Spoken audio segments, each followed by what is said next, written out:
Bonjour à toutes et à tous. On est de retour sur midilibre.fr pour notre dernière table ronde de la journée, dernière table ronde de ces 2 journées initiatives vertes portées par Midi Libre, le groupe des pêches, le Monde Nouveau en soutien avec le soutien de BRL. Table ronde autour de la nourriture. Quelle nourriture pour demain? Eh bien, nous allons nous interroger sur le sujet avec nos 5 témoins.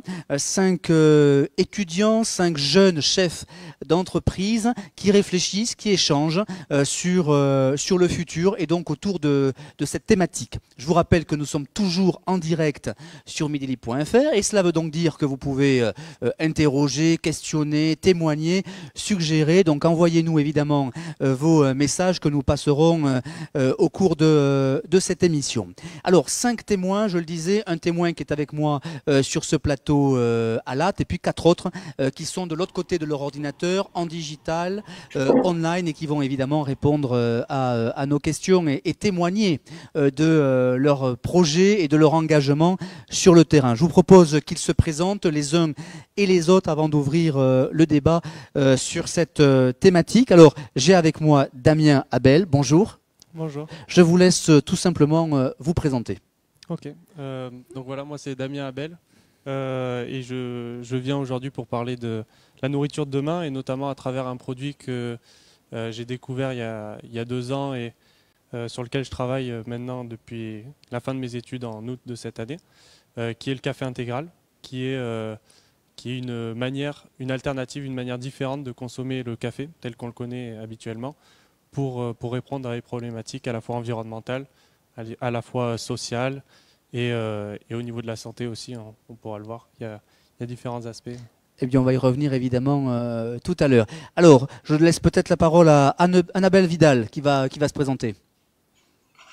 Bonjour, Bonjour. je suis Vidal Annabelle, je suis installée donc en maraîchage sur la commune d'Avesnes dans l'Hérault et je suis vice-présidente des jeunes agriculteurs de l'Hérault et responsable du dossier installation. Merci beaucoup. Clara Vitupier. Bonjour, Bonjour. je suis Clara Vitupier, une fraîchement diplômée de l'école de Montpellier Supagro, école dans laquelle j'ai participé en fait à un projet d'innovation alimentaire dans le cadre du concours Ecotrophelia, pour lequel j'ai pu développer un aliment innovant et éco-conçu. Et plus tard. Très bien, merci beaucoup. Ayoub Nachit, présentez-vous. En fait, je suis Ayoub Nachit. Je suis un jeune diplômé d'un master système électronique intégré. Et je viens aujourd'hui pour vous parler d'un projet sur quoi j'ai travaillé pendant mon stage de fin d'études.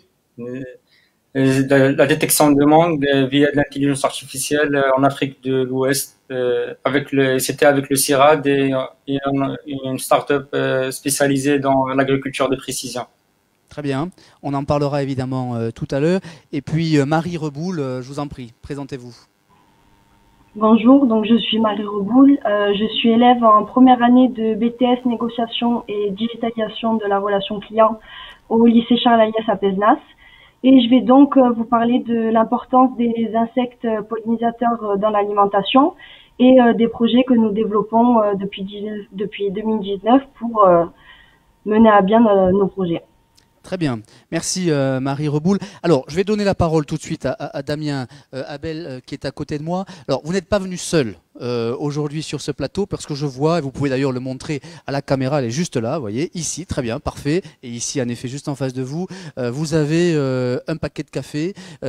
Alors, qu'est-ce qui fait, puisque on évoque la nourriture de demain, moi ce qui m'intéresse dans cette table ronde, c'est qu'est-ce qu'on va manger et boire demain, hein, finalement. Et donc ce café, qu'est-ce qu'il a de spécial ? En fait, je pense que c'est pas mal dans le thème, puisque c'est une manière de consommer le café, mais de manière complètement différente de ce qui était fait jusqu'à aujourd'hui. C'est une boisson qui n'existait pas jusqu'à il y a encore très peu de temps. Ça a commencé en fait lors d'un stage au Costa Rica, dans une coopérative, lors de mon année de césure entre le Master 1 et le Master 2, où j'ai découvert que déjà que ça venait d'un fruit, le café, d'une cerise de café. Donc ça, je sais que peut-être il y a des gens qui savent toujours pas ça et moi aussi je l'ai découvert là-bas. Mais ce que j'ai découvert surtout, c'est que de ce fruit, on gardait seulement les grains qui étaient à l'intérieur, comme les noyaux, si vous voulez, d'une cerise. Et la peau et la pulpe, on le jetait la plupart du temps. Et ensuite, on prenait donc ces grains et on les torréfiait, c'est-à-dire qu'on les chauffait à 200 degrés à peu près. Bon, ça dépend de la torréfaction. Et donc ça, j'ai remarqué durant ma dernière année d'études, à travers mon mémoire de recherche qui était sur l'écologie et le café, que ça générait pas mal de conflits, pas mal de problèmes. Donc déjà cette peau et cette pulpe qui sont jetées et qui émettent notamment des gaz à effet de serre. Lors de la torréfaction, on va perdre aussi énormément de propriétés qui étaient dans ce super fruit qui est la cerise de café. Et au niveau de la filière de café en général, sur le côté plus social, je me suis rendu compte qu'il y avait, en fait, par exemple en France, 80% des ventes qui étaient dirigées par trois grandes multinationales, 3 grands acteurs. Et de l'autre côté, bon, au niveau du monde, c'est un peu pareil aussi. C'est contrôlé par peu d'industries industriels et d'acteurs. Et de l'autre côté, il y a entre 20 et 25 millions de petits producteurs qui souvent sont axés en plus au prix de cours de la bourse.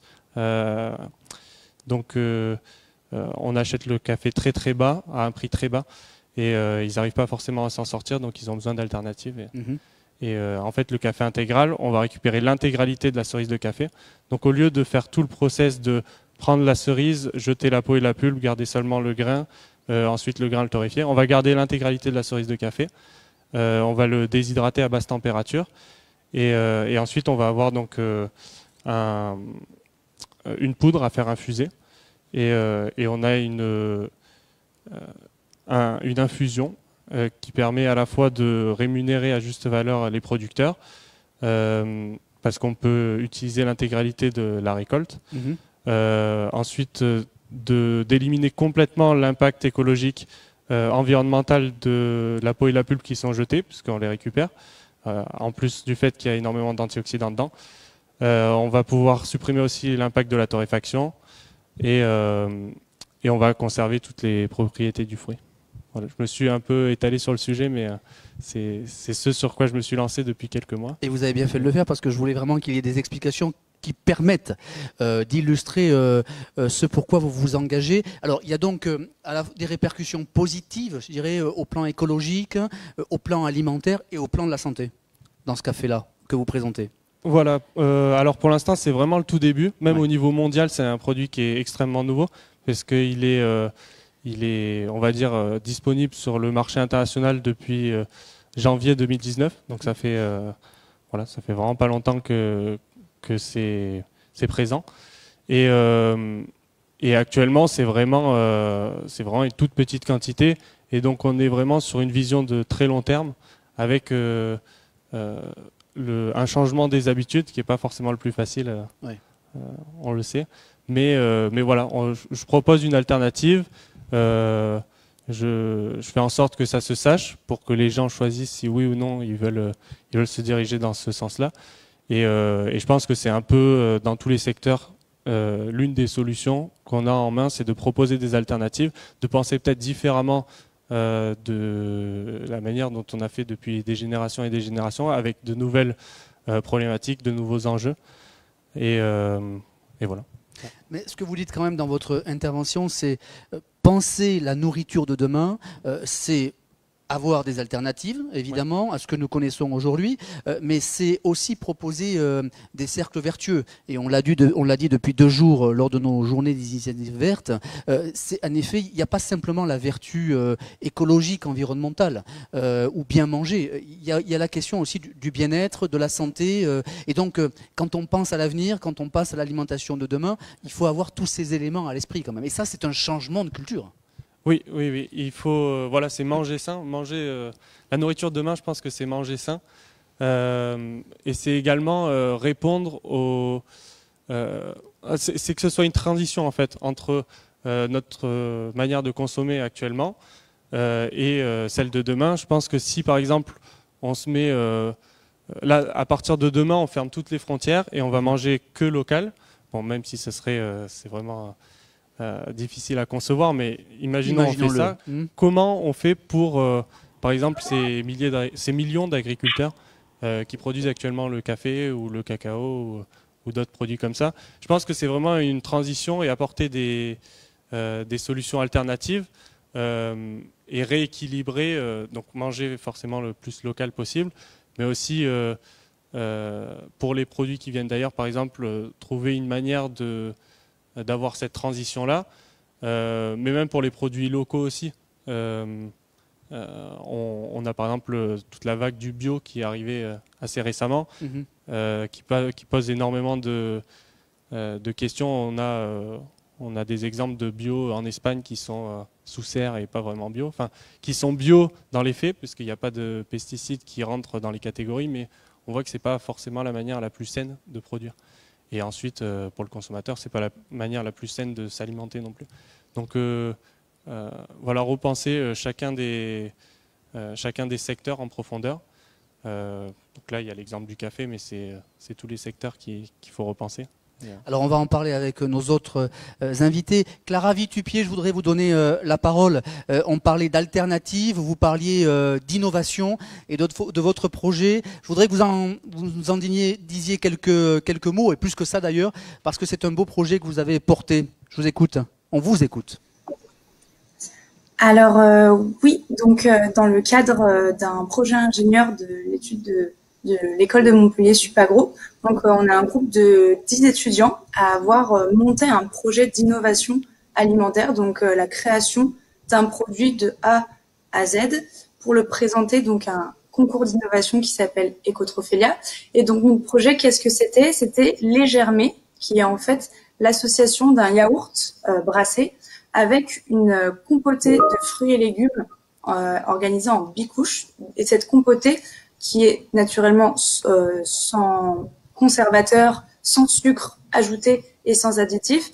Et cette compotée qui va être dans laquelle on va trouver des inclusions de graines germées. Et c'est là que est toute l'innovation, c'est l'utilisation et l'association de graines germées à un produit laitier pour fournir un produit qui va donc être sain, du fait que c'est un yaourt riche en protéines, une compotée de fruits et légumes qui sera sans sucre ajouté avec des bienfaits naturels, et des graines germées qui vont apporter une saveur, un côté croquant, une association de goût unique, et donc et aussi l'importance des graines germées par rapport à des graines classiques, ça va être dans la germination, et en fait la germination va permettre de développer et de rendre plus accessibles les nutriments qui sont contenus dans la graine.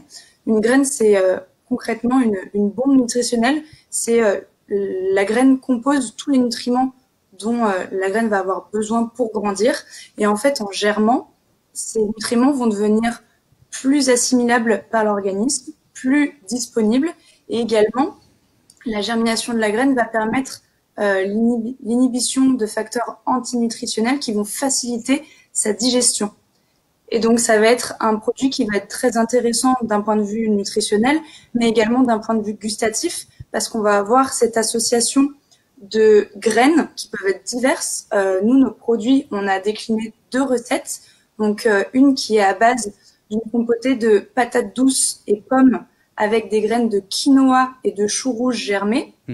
Et on va avoir une deuxième recette qu'on a appelée l'audacieuse, qui est sur une compotée de pommes et de citron, dans lequel on va avoir des inclusions de basilic et de radis pourpre germés. Donc, on va avoir vraiment des associations de goût et de saveurs qui vont être uniques dans un produit qui sera sain et innovant par l'association des graines germées à l'intérieur. Et donc, vous êtes, votre équipe a été lauréate, hein, c'est ça, de ce concours? On ne peut pas dire qu'on a remporté la palme. On est arrivé en 3e position et on est très heureux de ça. Ouais. C'était une expérience exceptionnelle en termes d'équipe et même humaine et sociale. C'était vraiment incroyable comme expérience. Et surtout, on a vu que notre projet et notre concept plaisait et était vraiment attirait les personnes qui ont participé à ce concours. Et pour ça, on est vraiment très heureux d'y avoir participé. Nous sommes heureux évidemment également pour vous. Je retiens dans votre démarche qu'il y a évidemment la partie gustative, si je puis dire, hein, c'est ce que vous évoquiez, le goût et la saveur. Et puis ce qu'on disait avec Damien tout à l'heure, il y a les aspects médicaux, de santé quand même. C'est-à-dire que finalement c'est bon aussi pour la personne qui va déguster ce yaourt, c'est bon pour sa santé. Et ça, c'est aujourd'hui un sujet que vous avez parfaitement intégré, vous, en tant qu'ingénieur agronome? Tout à fait. C'était vraiment une composante essentielle du projet. Notre but, quand on a élaboré le concept de ce projet, c'est vraiment de créer un produit qui était gourmand, qui est sain. Le facteur nutritionnel toujours est plus important. On voulait inclure une notion d'éco-conception dans le produit. Donc, ça va être sain à manger et ça va être bon à produire, c'est-à-dire que va y avoir vraiment aucune culpabilité dans la consommation de ce produit. Alors, quelle est la prochaine étape là alors, même si j'ai compris que vous n'aviez pas remporté la palme, mais enfin bon, vous étiez quand même bien placé dans ce concours. Est-ce que ça peut, je sais pas, est-ce que ça peut être commercialisé? Est-ce que des distributeurs ont fait appel à vous? Peut-être que cette vidéo servira d'ailleurs, dites-nous. Alors, donc c'est un produit qui est actuellement prêt à être commercialisé, c'est-à-dire que notre projet qui a été sur une durée de 6 mois, on a imaginé le produit autant d'une manière recherche et développement que industrialisation, c'est-à-dire qu'on a effectué le plan d'industrialisation, on a créé le business plan de notre produit. Et donc, on a été pendant tout le développement de notre produit en partenariat, on va dire, de compétences et de savoir avec l'entreprise Danone, qui nous a accompagnés en nous apportant une expertise scientifique et de connaissances en termes de yaourt et même du produit en lui-même. Malheureusement, ce partenariat n'a pas donné suite à un rachat d'idées pour des raisons diverses. Mais pour l'instant, l'étape d'après, ça va être de trouver, on va dire, une nouvelle entreprise qui va être intéressée par le projet et qui va souhaiter le produire, l'industrialiser, pourquoi pas le commercialiser. Donc pour l'instant, c'est en attente de trouver un partenaire qui voudra bien racheter le projet. Bon, on l'espère en tout cas pour vous, félicitations. Je voudrais passer maintenant la parole à Marie Reboul, qui porte aussi un projet tout aussi intéressant. Racontez-nous ce projet, Marie. Oui, alors notre projet avec mon lycée, c'est de sensibiliser à la protection des abeilles qui sont les principaux pollinisateurs et qui sont donc essentiels à la production des fruits et légumes et donc des produits transformés comme les thés, les jus de fruits ou même les parfums. Et donc pour sensibiliser à cette cause, depuis 2019, nous avons pu créer une mini-entreprise qui s'appelle Business School, dont le but est de en fait créer et fabriquer surtout des ruches pédagogiques ainsi que des hôtels à insectes et aussi des éco-blocs, donc fabriqués à partir de papier recyclé, d'encre et de colle de haute qualité environnementale. Et donc c'est dans le cadre du projet Erasmus, donc les éco-blocs sont fabriqués en Espagne à Caspe, donc par les employés de l'entreprise Aragon Disc et par les élèves qui participent au projet Erasmus. Et donc nous développons le projet à travers énormément d'actions. Donc nous sommes plusieurs groupes en fait dans la promo de BTS à mener différentes actions, un peu partout, donc sur les réseaux, en direct, donc pour vraiment protéger les abeilles et faire en sorte que l'agriculture de demain reste la même que celle d'aujourd'hui. Alors là, on évoquait tout à l'heure le lien, je dirais, saveur, santé, alimentation, santé. Là, il y a un lien nature, oui. Alimentation, hein, c'est ce que vous dites. En fait, tout est lié. Oui, c'est ça. Notre projet est donc de protéger les abeilles, mais de protéger aussi l'alimentation, car sans elles, on ne pourra plus avoir accès donc aux tomates, aux fraises, à tous les fruits et légumes qui sont pollinisés. Mais surtout, donc, ça pourrait arrêter tous les produits transformés, comme je viens de le dire. Par exemple, on pourrait plus avoir de thé, de parfum, et ça pourrait devenir des produits chimiques, donc mauvais pour la santé, et qui changeraient totalement le cours de l'écosystème. Damien, quand vous écoutez ces deux projets, je pense notamment au projet de Clara Vitupier, qu'est-ce que vous attendez là pour acheter ce yaourt après avoir lancé du café, non? Je pense qu'aujourd'hui, il y a énormément de projets. Et justement, c'est tous ensemble qu'on va intégrer et qu'on va mettre en action cette transition. Et du coup, j'ai vu notamment au Costa Rica pas mal d'alternatives, Ouais. de produits innovants qui avaient toute leur raison d'être. Et d'ailleurs, au début, c'est ce que j'ai fait un peu, c'est lancer un peu tout en même temps. Et j'ai vu que je me perdais vite, justement dans à la fois moi-même, mais aussi au niveau de mon discours, je perdais un peu aussi les gens. Là, par exemple, le produit ensuite, après le café intégral, c'est le cacao intégral. Il y a un peu les mêmes problématiques, dans le sens où on jette la moitié du fruit et on torréfie ce qui reste. Et là, on aurait un chocolat avec 100% du fruit, tout est conservé, etc. Mais voilà, j'ai pris cette décision de vraiment me focaliser sur un produit et sur un projet comme le font aussi également les étudiants ici.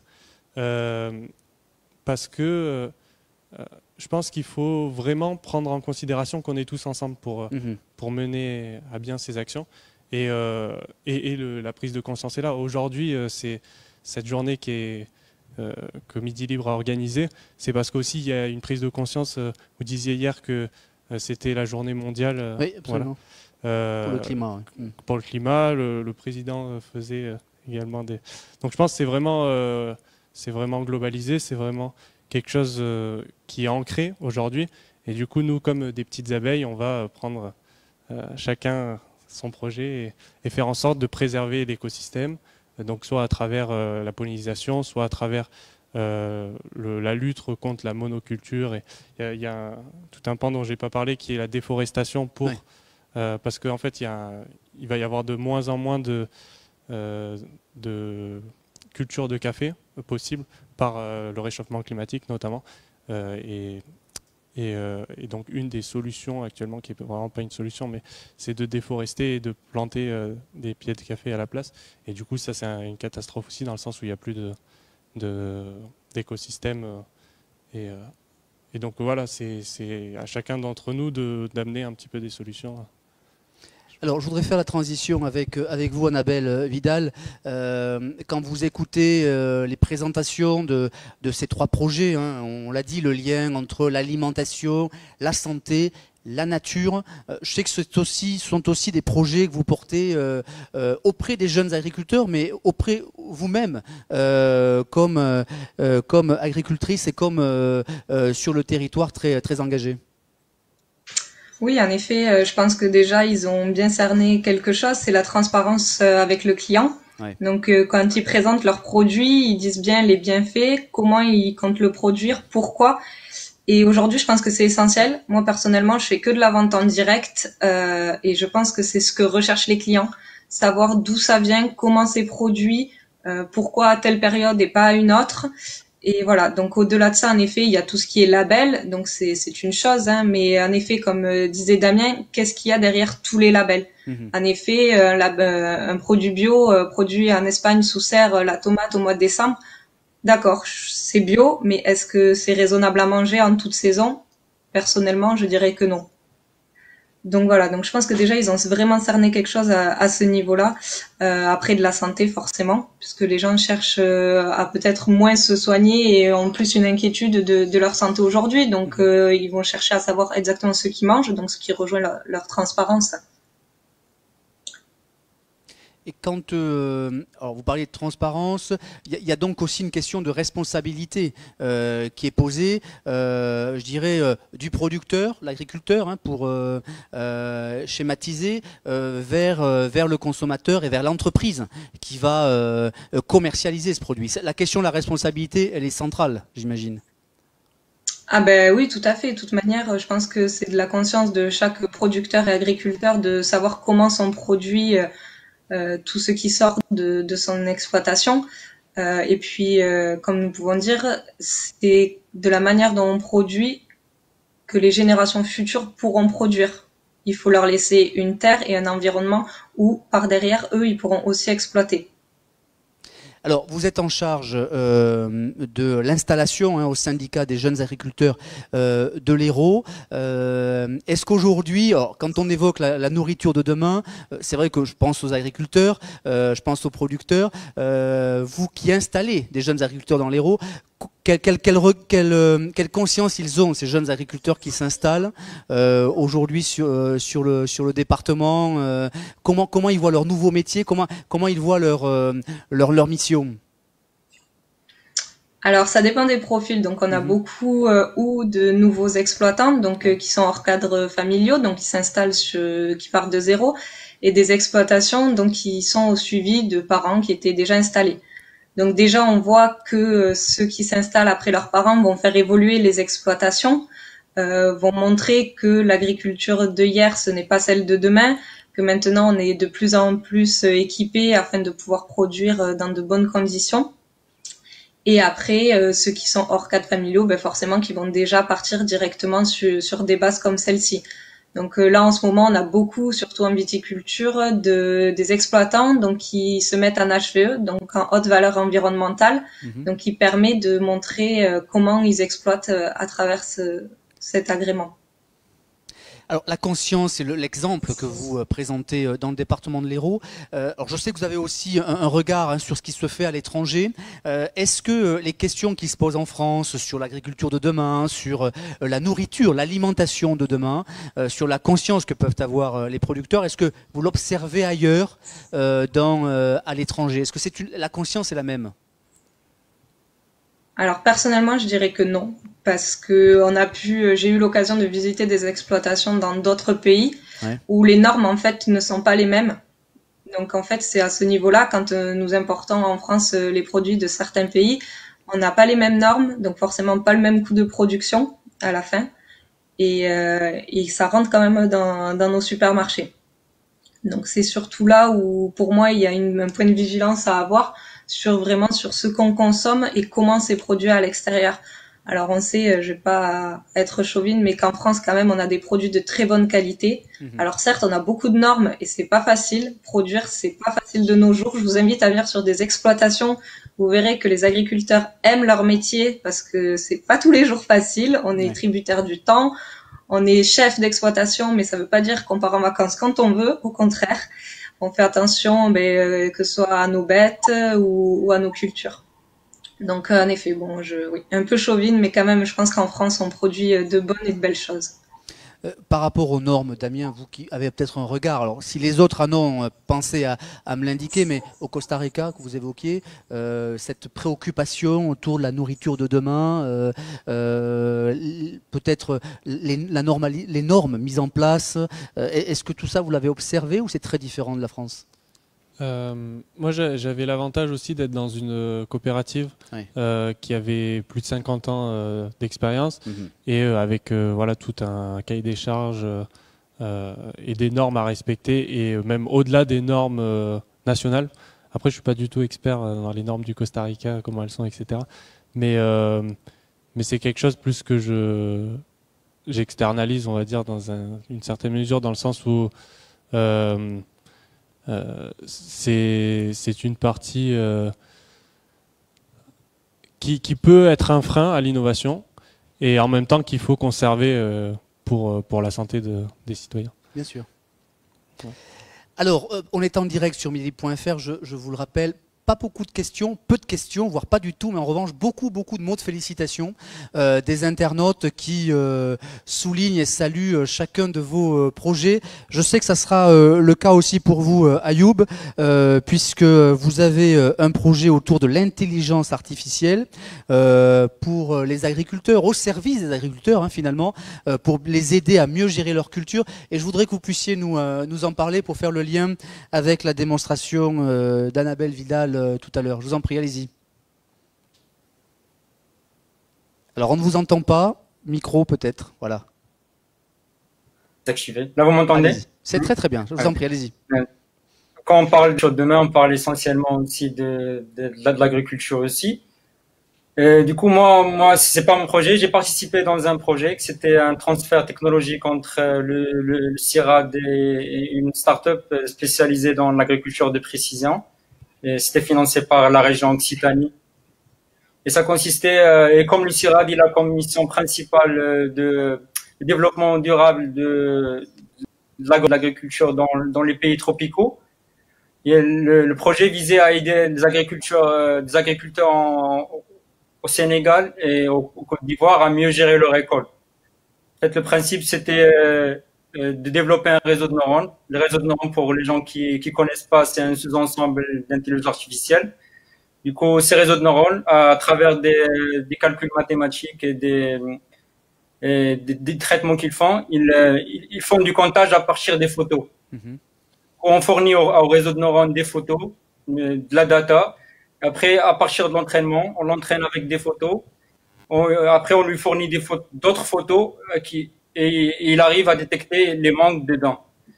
Et ça a donné de bons résultats puisque ça a donné une précision de 95% ou plus. Du coup, les agriculteurs ont un moyen pour gérer leur récolte et qui coûte pas vraiment parce qu'on a réussi à embarquer la solution sur téléphone. Du coup, ils peuvent faire ça depuis leur téléphone. Le téléphone qui est donc devenu, on en parlait ce matin lors de notre table ronde sur l'agriculture de demain, un outil essentiel pour ces agriculteurs. On a eu au début, il y avait un problème sur le type de smartphone utilisé. On n'a pas pu faire des sondages à cause du Covid. Mais le seul problème qui reste, c'est les specs des smartphones utilisés, parce que des réseaux de neurones, il faut quand même des smartphones un peu puissants. D'accord. Et donc c'est la seule contrainte qui peut faire que ce genre de technologie reste un peu limité. Annabelle Vidal, la démonstration d'Ayoub Nachit là sur la digitalisation finalement, comment on aide les agriculteurs. Alors il évoque des exemples de l'ouest de l'Afrique, mais j'imagine que dans l'Hérault c'est pareil. Comment aider les agriculteurs à mieux gérer leur culture par la digitalisation. Là aussi, alors c'est peut-être très éloigné de quelle nourriture pour demain, mais malgré tout, en gérant bien ses cultures, ses stocks, ses choix, ça va aider à avoir une alimentation plus juste. Oui, en effet, hein, nous maintenant c'est les nouvelles technologies aussi quand même qui nous guident sur pas mal de choses. Rien que déjà la météo qui va nous permettre de savoir quand traiter, quand planter pour économiser au minimum les ressources en eau. Et puis au-delà de ça, dans tout ce qui est tracteur et matériel, des écrans et des systèmes qui nous indiquent en effet comment au mètre carré planter et semer de manière responsable. Je voudrais qu'on termine notre table ronde par une question générale à chacun d'entre vous. Vous êtes de jeunes étudiants, jeunes start-upers, jeunes chefs d'entreprise. On est dans un pays en France extrêmement normé. Alors parfois pour des bonnes raisons, parfois ce sont des freins. Qu'est-ce que vous attendez finalement les uns et les autres des pouvoirs publics, du gouvernement, de l'État, des collectivités dans vos projets? Qu'est-ce qui ferait que vous seriez mieux aidés, mieux accompagnés et que les idées que vous avez les uns les autres, qui sont d'excellentes idées, puissent voir le jour demain? Qu'est-ce qui manque, Damien, si je commence par vous? Comment un jeune comme vous, qui démarre sur le marché du travail, qui a une idée, qui se dit que cette idée-là, elle peut révolutionner le monde demain, comme tant d'autres idées, comment on fait pour être accompagné? Qu'est-ce qui manque en France pour vous aider? Alors déjà, je vais remercier mon école Montpellier Business School de m'avoir offert l'opportunité d'être ici, parce que je suis à l'incubateur de cette école et donc ça fait partie des clés de succès entre guillemets, même si je ne considère pas qu'il y ait du succès pour l'instant dans le sens où c'est en développement. Mais voilà, cet accompagnement-là, je pense qu'il est important. Ensuite, je pense que il faudrait il faudrait laisser peut-être un peu plus d'autonomie au sujet des normes et tout ça, jusqu'à arriver à un certain point de développement de l'idée, par exemple. Justement, on disait en France, on a beaucoup de normes, on a beaucoup de restrictions. Peut-être ouvrir un peu plus pour ceux qui entreprennent et ceux qui veulent voir les choses d'une nouvelle manière, d'une manière un peu différente. Concernant l'aide, je dirais que c'est... moi, je me suis plus focalisé sur les consommateurs finaux, sur les citoyens, plus que sur des aides qui viennent d'en haut, entre guillemets, Ouais. d'un État, d'une région, dans le sens où, si c'est accepté par les gens, on parlait de goût tout à l'heure, là on a toute une palette de saveurs complètement nouvelle, qui est différente de celle du café torréfié, puisqu'il n'y a pas cette étape de torréfaction qui donne un goût de torréfié. Donc c'est aussi, je pense, aux citoyens de prendre les choses en main. En France, dans le sens où il y a toute une administration et des protocoles qui font, et des normes qui font que le changement, c'est pas forcément la force de ces institutions. Le fait qu'il y ait des règles et des normes, c'est bien pour cadrer, mais pour tout ce qui est innovation, pour tout ce qui est changement, transition, je dirais que c'est plus au niveau des citoyens d'agir, et on le voit au niveau de tous ces projets-là et qui explosent. On voit qu'il y a quelque chose, un mouvement citoyen qui va dans ce sens-là. Vous en êtes en effet l'illustration. Clara Vitupier, même question peut-être parce que voilà, vous démarrez vous aussi, vous avez un projet. Comment vous pourriez être mieux accompagné pour valoriser votre idée et votre innovation? Qu'est-ce qui manque dans ce pays pour vous aider? Alors je crois qu'on ne vous entend pas, pardon. Votre micro n'est peut-être pas branché. Excusez-moi. Je vous en prie, allez-y. Je pense que pour commencer, je pense que d'une manière indirecte, j'ai déjà été un petit peu avec mon équipe accompagnée par l'État parce que c'était un projet avec mon école. Donc en fait, c'était un projet qui a été financé par finalement mon école et donc indirectement par l'État. Et c'est ça qui nous a permis de participer à ce concours et de présenter notre projet innovant parmi plein d'autres projets innovants, d'autres groupes qui venaient de différentes écoles. Et je pense que c'est une manière un peu d'ouvrir la porte à l'innovation auprès des jeunes étudiants dans les écoles. Donc ça, c'est un accompagnement indirect d'une certaine manière. Et ensuite, je pense que pour mon projet, pour les Germais, on a pour valeur de vouloir avoir un produit qui est éco-conçu et donc de pouvoir se sourcer un maximum en France pour les matières premières, notamment pour le lait.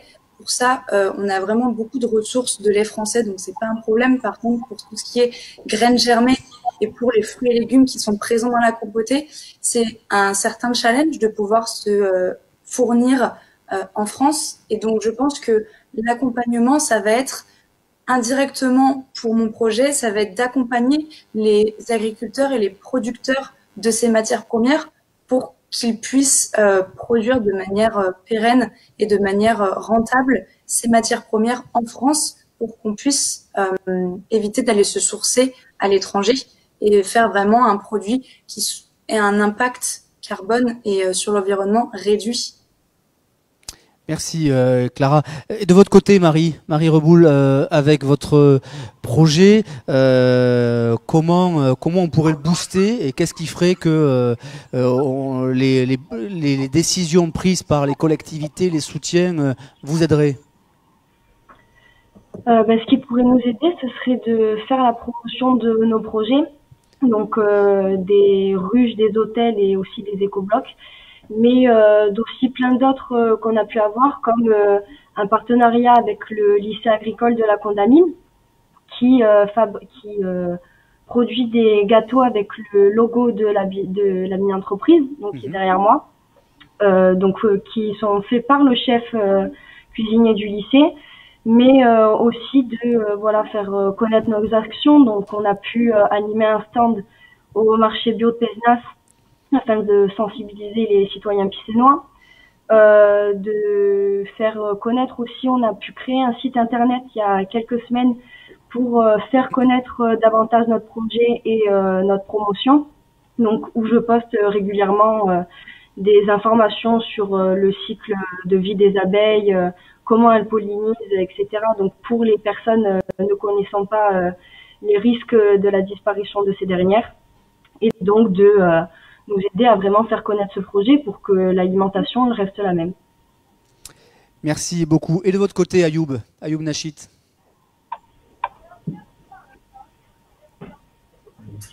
Alors, je crois que votre micro ne fonctionne pas. Pardon. Allez-y, je vous en prie.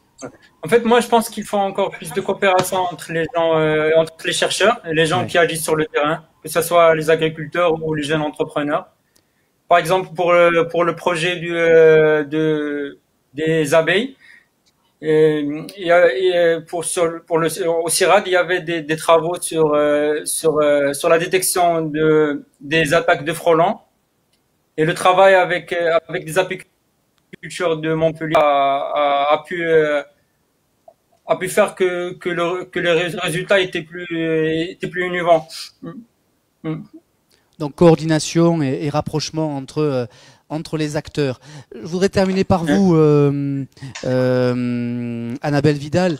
Les sujets qu'on a évoqués aujourd'hui lors de cette table ronde, mais également depuis 2 jours, autour d'une meilleure alimentation, d'une responsabilisation. Certains ont parlé de morale ce matin, de valeurs autour de la morale, c'est-à-dire la fin du gaspillage, le respect des produits, le respect des agriculteurs.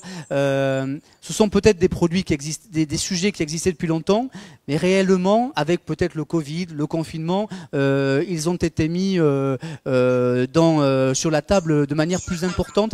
Est-ce qu'il faut aller plus loin dans cet accompagnement des producteurs, des agriculteurs, de la mise en avant des produits? Qu'est-ce qu'il faut faire pour aider les agriculteurs aujourd'hui à bien produire, mieux produire peut-être? Déjà, je dirais c'est leur faire confiance. Parce que maintenant, les agriculteurs sont quand même de plus en plus diplômés. Avant même de s'installer, souvent, ils vont quand même bien voir dans d'autres exploitations comment ça se passe pour pouvoir, eux, décider comment ça va se passer dans leurs exploitations. Donc, c'est déjà leur faire confiance et venir à leur rencontre. Vraiment, ça, je reviens à chaque fois dessus, mais c'est très important. Voilà. Et les accompagner et consommer exactement français et local, c'est ce qui va nous aider, nous, le plus à pouvoir continuer nos productions ici. On l'a vu durant le premier confinement. Moi, je vais prendre l'exemple sur du maraîchage. On a eu de grosses augmentations de ventes, donc avec des gens qui nous disaient on prend conscience, tout ça. Mais il y en a quand même beaucoup où ça a été très éphémère. Donc voilà, c'est vraiment sur la continuité, sur la longueur qu'il va falloir nous encourager et pas juste sur de courtes périodes. Merci beaucoup. Merci à vous 5 pour vos témoignages. Des témoignages, vous le voyez, qui sont à la fois concrets, très citoyens, très engagés sur notre territoire. C'est ainsi que se termine à la fois notre table ronde et se termine notre journée initiative verte, nos journées initiative verte qui ont démarré hier matin lorsque l'on a évoqué la ville de demain. 6 tables rondes avec beaucoup d'experts, de scientifiques, de chercheurs, de chefs d'entreprise, d'étudiants, je le dis souvent, de citoyens engagés autour de la cause environnementale au sens large. On l'a vu au cours de ces 2 journées, une initiative portée depuis 2 ans par Midi Libre, le groupe des pêches, le Monde Nouveau et soutenu cette année par BRL, dont vous pourrez retrouver bien sûr le compte-rendu à la fois sur notre site midilibre.fr puisque les replays sont à disposition, et puis dans Midi Libre qui est ici, tout simplement un supplément spécial que vous pourrez retrouver le 15 décembre dans lequel chacun des intervenants ces 2 derniers jours auront la parole, expliqueront leur projet, expliqueront tout simplement aussi comment on peut les joindre, parce qu'on l'a vu pendant ces 2 journées et notamment cet après-midi avec nos 2 tables rondes consacrées au projet des étudiants. Il ne suffit pas de présenter un projet, il faut le promouvoir, il faut le commercialiser, il faut le soutenir, et Midi Libre, comme le groupe des pêches, sera là évidemment pour le faire tout au long de l'année. Deux rendez-vous peut-être que je peux vous signaler avant de terminer cette émission. D'abord, le Monde Nouveau. Vous savez que le Monde Nouveau, c'est un rendez-vous qui a été installé il y a 3 ans, un grand forum porté par le groupe des pêches au cours duquel on échange, on témoigne autour de l'environnement. Il aura lieu cette année au mois de mai 2021.